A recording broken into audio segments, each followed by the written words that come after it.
বন্ধুরা, আজকে যে স্টকটি নিয়ে আলোচনা করব সেই স্টকটির প্রথমে আমরা রিটার্ন দেখে নেব এবং ইয়ার টু ইয়ার রিটার্ন দিয়েছে 58.8%। 1 উইক মানে এক সপ্তাহে তার রিটার্ন 0.69, 1 মান্থে, 3 মান্থে এবং 6 মাস, 1 বছরের মধ্যে স্টকটি 473.73% রিটার্ন দিয়ে ফেলেছে। এবং এর যদি রিটার্ন আমরা দেখি 2 বছর, 3 বছর, 5 বছর, প্রতিটি বছরে এর রিটার্ন পজিটিভ আছে এবং 3 বছরে সর্বোচ্চ রিটার্ন দিয়েছে 3744.46%। মানে আজ থেকে 3 বছর আগে যদি কেউ এই কোম্পানিতে ইনভেস্টেড করেছিল সেই মানুষ তার ওয়েলথ এখন 37 মাল্টিপল করে নিয়েছে। চলুন এবার দেখে নেওয়া যাক স্টকটির নাম কি। KP energy limited. দেখেই আমরা বুঝতে পারছি স্টকটি রিনিউয়েবল এনার্জি, ওয়াইন্ড পাওয়ার এই কাজের সাথে যুক্ত।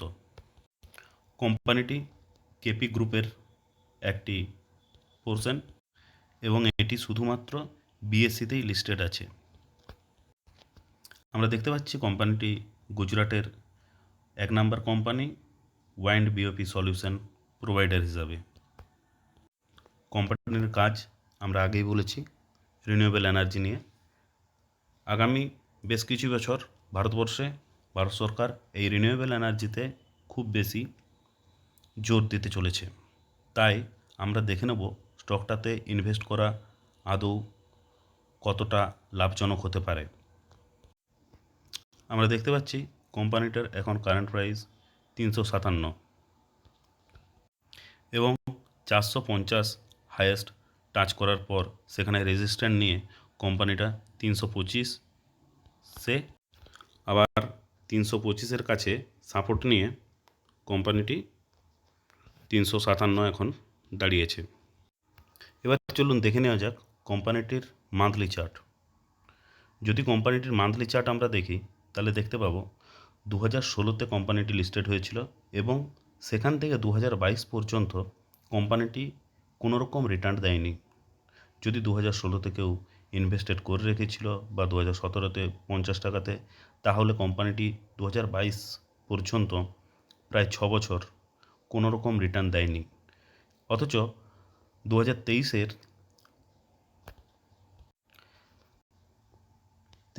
এপ্রিলের থেকে যখন আমাদের ইন্ডিয়ান গভর্নমেন্ট রিনিউয়েবল এনার্জির ওপরে জোর দিতে শুরু করলো এবং কোম্পানিটি নিউ কন্ট্রাক্ট পেল, তখন থেকে কোম্পানিটিকে আর পিছন দিকে ফিরে তাকাতে হয়নি এবং সেখান থেকে আজ পর্যন্ত কোম্পানিটি হায়েস্ট 450 পর্যন্ত গিয়েছিল, যা প্রায় কোম্পানিটিতে ইনভেস্টেড পার্সনদের অ্যামাউন্টকে 9th টাইম করে দিয়েছে এবং এখন 325 থেকে 350-60-এর মধ্যে কোম্পানিটি কনসলিডেট করছে।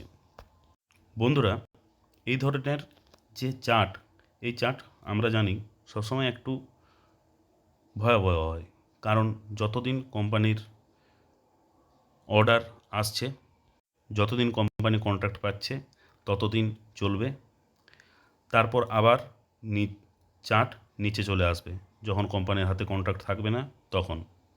কিন্তু হয়তো আগামী দিনগুলোতে যেভাবে আমরা রিনিউয়েবল এনার্জির উপরে জোর দিচ্ছে আমাদের দেশ, তাতে এই কোম্পানিগুলো কাজ করতে পারে।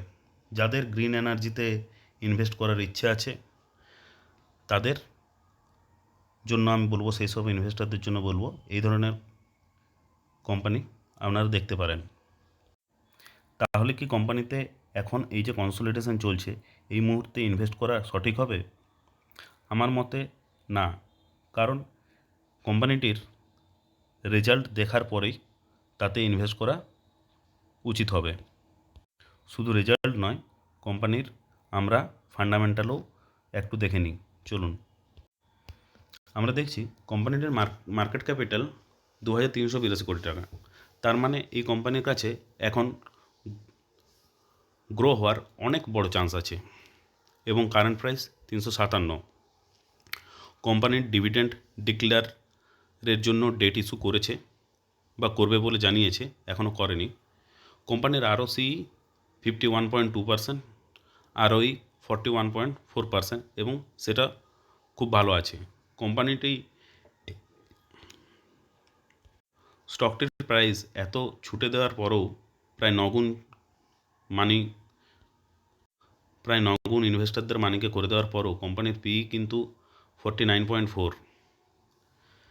এই PE কি ঠিকঠাক দেখে নেব। এবং কোম্পানির সেলস গ্রোথ আমরা দেখতে পাচ্ছি খুব সুন্দর।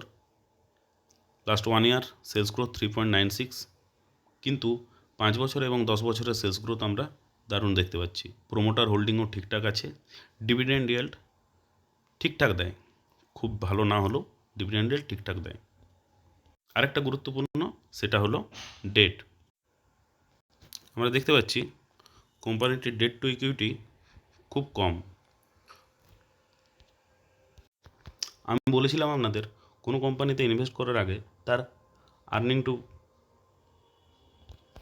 আর্নিং পার শেয়ার এবং পি রেশিও দেখে নেওয়া উচিত।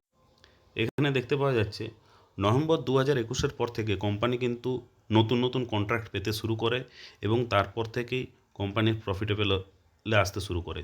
তার আগে জানুয়ারি 2021, মার্চ 2020, যদিও এটা করোনার কাল ছিল, তখন কোম্পানি কিন্তু লসেই চলতো।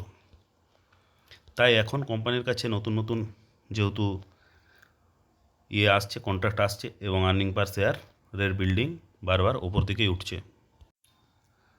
আমরা যদি এবার কোম্পানিটির কোয়ার্টারলি রেজাল্ট দেখি, তাহলে দেখতে পাবো ডিসেম্বর 2023-এ নেট প্রফিট 9.21, যা ডিসেম্বর 2022-এর থেকে কম, এবং ডিসেম্বর 2021-এর থেকে বেশি।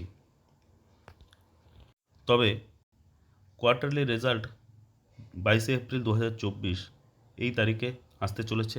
এটা দেখার পরেই আপনাদের আমি পরামর্শ দেবো, তারপরে আপনারা ইনভেস্ট করবেন।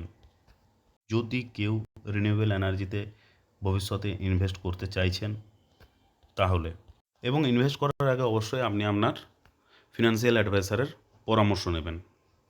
যাই হোক, কোম্পানিটির ইয়ারলি রেজাল্ট যদি আমরা দেখি, তাহলে এই ফিগারে আমরা দেখতে পাবো যে কোম্পানিটি 2021-এর পর থেকে খুব সুন্দরভাবে নিজের প্রফিটকে বাড়িয়েছে। 2020-তে করোনার জন্য কোম্পানিটির নেট প্রফিট 1 কোটি টাকা হয়ে গিয়েছিল, কিন্তু 2021-এ তা বেড়ে 7 কোটি, এবং পরবর্তীকালে 2022-এ 21 কোটি, 2023-এ 44 কোটি, এবং এখন 48 কোটি লাস্ট 4টা কোয়ার্টারে হয়েছে। কোয়ার্টারলি রেজাল্ট বেরোনোর পরে আমরা মার্চ 2024-এরও পেয়ে যাব যে কোম্পানি কতটা গ্রোথ করলো। কিন্তু কোম্পানির সেলসের দিকেও আমাদেরকে নজর দিতে হবে, এবং কোম্পানির সেলসের দিকে যদি আমরা নজর দিই, তাহলে দেখব ইয়ার টু ইয়ার কোম্পানির সেলস বেড়েই চলেছে, এবং তা 21-এর থেকে 22-এ প্রায় 5 গুণের মতন হয়েছে, এবং 22-এর থেকে 23-এ প্রায় ডবল। তো কোম্পানিটি নিজেকে গ্রোথ করার সাথে সাথে তার CAGRও অবভিয়াসলি তার প্রভাব আমরা দেখতে পাচ্ছি। কম্পাউন্ডেড সেলস গ্রোথ আমরা যদি 10 ইয়ার্স, 5 ইয়ার্স, 3 ইয়ার্স দেখি, তাহলে খুব সুন্দর।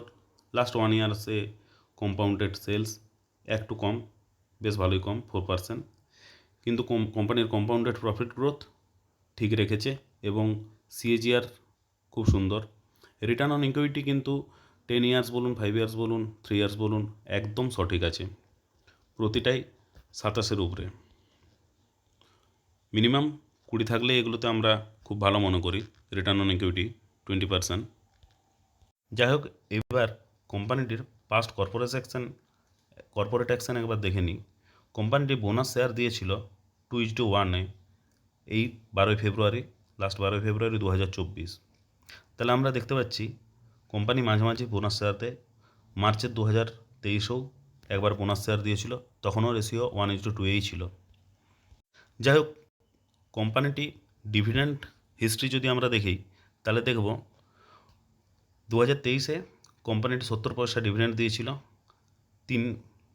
তিনবার, 25 পয়সা, 25 পয়সা এবং 20 পয়সা। ফেব্রুয়ারি, অগাস্ট এবং নভেম্বর যথাক্রমে। 2022-এও ডিভিডেন্ড ছিল 95 পয়সা এবং তখন কোম্পানির শেয়ারের প্রাইস অনেক নিচে ছিল। সেক্ষেত্রেও কোম্পানি মোটামুটি ভালোই ডিভিডেন্ড দিয়েছে। এটাকে আমরা ঠিকঠাক ডিভিডেন্ড বলতে পারি, খুব ভালো ডিভিডেন্ড না হলেও। এই বছরও কোম্পানি ডিভিডেন্ড ডিক্লেয়ারের জন্য জানিয়েছে এবং সেই ডিভিডেন্ড ডিক্লেয়ার হবে সামনের সোমবার, মানডে 22 এপ্রিল কোম্পানির যে বোর্ড অফ ডাইরেক্টরের মিটিং আছে সেখানে ফাইনাল ডিভিডেন্ড ডিক্লেয়ার হবে। সুতরাং বন্ধুরা, আপনাদের সাথে আমি এই কোম্পানির ডিটেল শেয়ার করলাম। ভালো লাগলে চ্যানেলটি সাবস্ক্রাইব করবেন, ভিডিওটি লাইক করবেন। Thank you.